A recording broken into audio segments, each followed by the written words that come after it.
আজকের এই বিরিয়ানি রেসিপিটা দেখার পর আমি শিওর যখনই তোমাদের বিরিয়ানি খাওয়ার ক্রেভিং হবে তোমরা আর বাইরে থেকে বিরিয়ানি কিনে খাবে না। কেন বলছি, পুরো রেসিপিটা দেখো তাহলেই বুঝতে পারবে। হে এভরিওয়ান, কেমন আছো তোমরা সবাই? পিয়ালি রন্ধনশালায় তোমাদের সকলকে স্বাগত জানাই। তো প্রথমেই পেঁয়াজগুলোকে পাতলা পাতলা করে কেটে নিচ্ছি। পেঁয়াজগুলোকে যতটা পারবে পাতলা করে কাটবে, তাতে বেরেস্তা ভাজতে সুবিধা হবে। আমি এখানে মিডিয়াম সাইজের 3টে মতো পেঁয়াজ নিয়েছি। এবার কড়াইতে দিয়ে দিচ্ছি 4 টেবিল চামচ মতো সাদা তেল। আমি কিন্তু আর কোনো রকম তেলের ব্যবহার পরে করব না, এই তেলেই আমি পুরো রান্নাটা করব। পেঁয়াজটা ওদিকে ভাজা হতে থাক, আমি আলুগুলোতে মশলাগুলো মাখিয়ে নিই। 1/2 টিস্পুন লবণ, 1/4 টিস্পুন বিট লবণ, 1/4 টিস্পুন কাশ্মীরি লঙ্কার গুঁড়ো আর একটুখানি হলুদ দিয়ে আলুগুলোকে ভালোভাবে মেখে নেব। চিকেনটাকে ম্যারিনেট করার জন্য প্রথমেই চিকেনের গায়ে একটু কাট লাগিয়ে নেবে। দেখো আমি যেভাবে দেখাচ্ছি ঠিক সেভাবে। এবার চিকেনের মধ্যে দিয়ে দেব 1 টিস্পুন মতো জিঞ্জার গার্লিক পেস্ট, স্বাদ অনুযায়ী লবণ, 1/2 টিস্পুন জিরে গুঁড়ো, 1/2 টিস্পুন ধনে গুঁড়ো, 1/2 টিস্পুন কাশ্মীরি লাল লঙ্কার গুঁড়ো। কাশ্মীরি লাল লঙ্কার গুঁড়োটা একটু বেশি করে দেবে, এতে কালারটা খুব সুন্দর আসবে। সাথে অল্প একটু হলুদ আর দই দিয়ে ভালোভাবে মিশ্রণটাকে মেখে নেব এবং আধ ঘন্টা মতো আমি রেস্টে রাখবো। তোমরা চাইলে কিন্তু ওভারনাইটও রাখতে পারো। আমি এর মধ্যে দিয়েছি 1 টেবিল স্পুন মতো ঘি। আমি কিন্তু ব্যাস এইটুকু ঘি ব্যবহার করব পুরো বিরিয়ানিটায়। তাতেও কিন্তু বিরিয়ানি যথেষ্ট ময়েস্ট থাকবে, এরকম নয় যে রাইসগুলো ড্রাই লাগবে।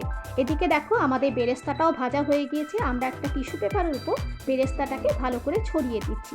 এবার ওই তেলেই আমি কিন্তু আলুগুলোকে দিয়ে দেবো এবং ঢাকা দিয়ে খুব অল্প আঁচে আলুগুলোকে লাল লাল হওয়া পর্যন্ত ভেজে নেব এবং ভেজে তুলে রাখবো। আলু ভাজার পর কড়াইতে কতটুকু তেল আছে তোমরা দেখতেই পাচ্ছ। এই তেলের মধ্যে দিয়ে দেব ম্যারিনেট করে রাখা চিকেন এবং ঢাকা দিয়ে অল্প আঁচে কুক হতে দেব। গ্যাসের ফ্লেম কিন্তু একদম বাড়ানো যাবে না।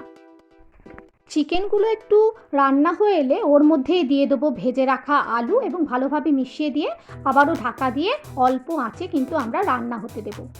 এবার বিরিয়ানির রাইস বানানোর জন্য জল গরম করে তাতে কিছু গোটা গরম মশলা দিয়ে দিচ্ছি।